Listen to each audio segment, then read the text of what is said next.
another couple 1-goal losses, games that you look like you played very well. Are you finding ways to get rewards out of these, or is it wearing a little bit on guys? No, I think it's important that we double down on our culture and what we believe in and our process. And, we've got to get better on our daily habits. And, those are the things that we're focusing on. If you're going to talk about process and talk about our culture, you can't worry about outcomes. You got to continue to worry about how you get there. And we've got really good stretches of games where we're really good. And, there's stretches of maybe not as much lately, but we still have stretches where our habits aren't good and we're not focused and dialed in. So for us as a unit and as a program and as a group, and in terms of what we need to do is double down on what we believe in and keep working hard. Seems like your team's been on the road for about the last month. You're gonna get a hotel room this weekend just to kind of feel normal, or is it gonna be nice to get a couple home games in a row here? Yeah, it's nice to be home for the next couple of weeks, and important for our guys to kind of get back into their routine of being at home, and hopefully we'll be ready to go on Friday. Joe Sean has obviously done a nice job at Michigan Tech, taking over when Mel went to Michigan. Just, you've seen the Huskies a little bit now. What kind of game do you expect from them? Well, I expect them to work hard. First and foremost, Joe Sean teams work hard. So, they're going to be in your face and ready to go, and they're well prepared. And, they've got really good goaltending, and, offensively, they can be very dynamic and stingy on D. So, for us, I mean, I sound like a broken record when I talk about other teams, but you got to be ready to go and play our game and be focused on what we need to do. The goal scoring has been pretty balanced on your team. The stat that jumps out to me, Wallin and O'Neill, their assist numbers are going up. Just, as playmakers, what are you seeing from those two? Well, I think in general, our freshman class has done a nice job adjusting into Division I hockey and making their presence known on our team. And, for those particular guys that you mentioned, they are on the power play. They play a lot of minutes. And so we need them along with some other guys to continue to contribute offensively. And, I think as a whole, we're getting a lot more scoring chances, which is important. We haven't been able to bury them as much as we want. But I think getting those opportunities speaks to our process and speaks to how we want to play. And as we continue to get more chances and more valuable chances, and what different staffs call them different things, grade A's, A minus, B, whatever you want to call it, high percentage chances, guys are going to get more points, and hopefully we continue to do that. Questions from the Zoom, Ryan?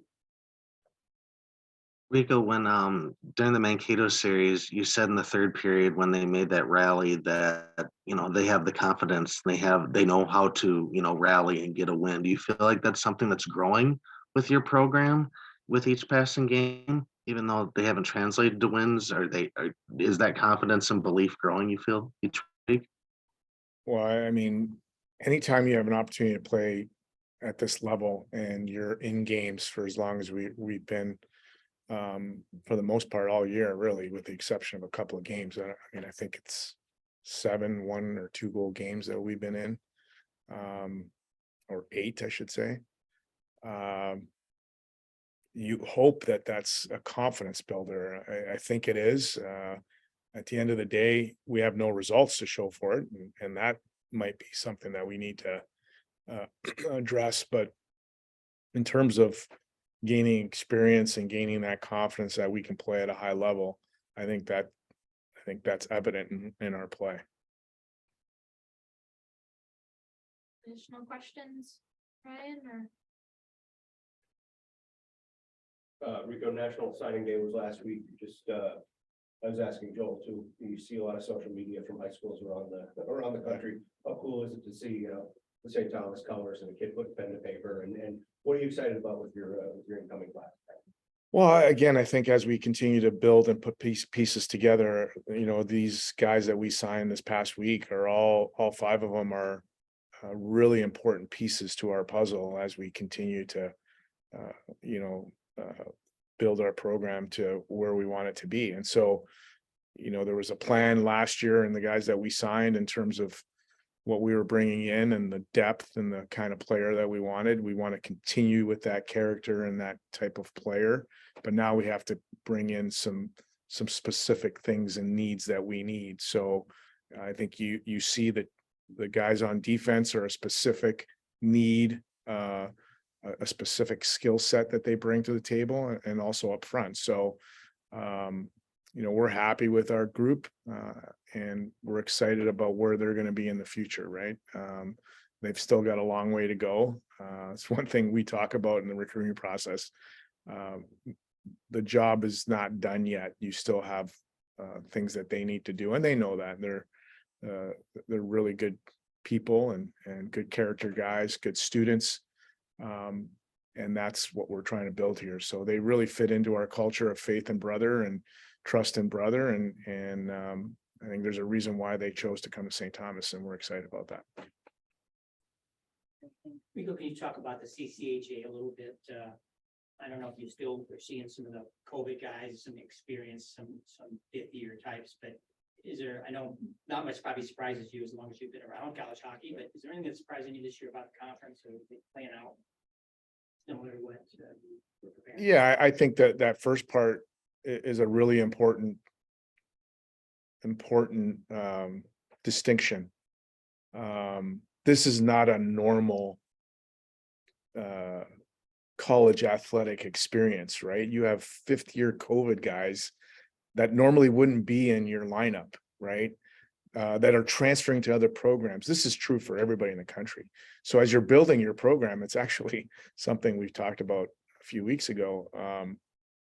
You wouldn't be playing all these guys that are deep and senior heavy because they're transitioning just like you are into freshmen and sophomores and things like that. So it makes it a little bit unique in the experience and how you have to build it and maybe even your expectations to some degree of how your program's going to be.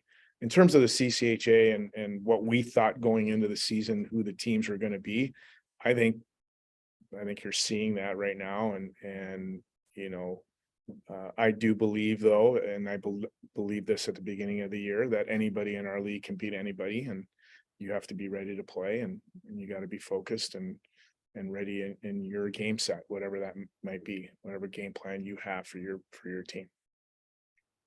We got a lot of Michigan Tech alumni in the Twin Cities. I know they brought a big crowd here last year. Does that kind of make it fun when you get divided loyalties, even if it's in your own building? I can't remember where I was flying, but I had a couple of Husky fans or alums tell me that they're going to be at our game in November. So no, I mean, it is what it is. It's a fun atmosphere when everybody's in the game and engaged, whether you're a Tommy fan or a Husky fan. We want the building full. It just so happens that our building's a little bit smaller, so you can tell a little bit more. But you know, if you have an arena on campus or anything like that, that's a little bit bigger, they're there anyway. So you just don't see them because you're a little bit more heavy on your own fans. But yeah, it'll be fun. Anything additional from anyone? Thanks, Coach. Thanks, guys. Thank you. Thank you, Jim.